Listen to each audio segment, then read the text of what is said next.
This is Lisa with Lisa's Landscape and Design, and today we are featuring the Damianita, Texas native, super drought tolerant, full sun, just a lovely landscape plant for so many reasons. I love it because it's a slow mounding or low mounding plant that really makes an excellent border plant.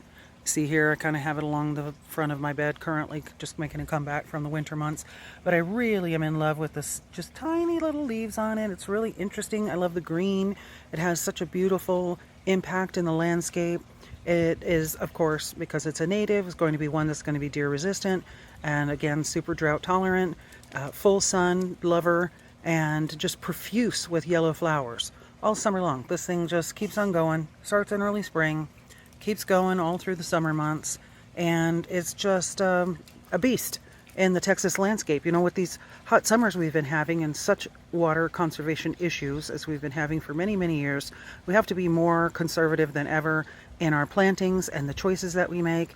And so for so many reasons, this plant gets about probably 18 inches wide, maybe about a foot tall. And again, it's a great plant for that little weird death strip, the space between your sidewalk and your street, or the edges of your beds, or in your xeriscape garden, as I have. My bed is very lush, and this is just early spring, so it's just getting started, but it's definitely a xeriscape garden, and it is going to fare beautifully in your landscape. I think you'll be very pleasantly surprised by how well it holds up in the heat, and it's just a stunner.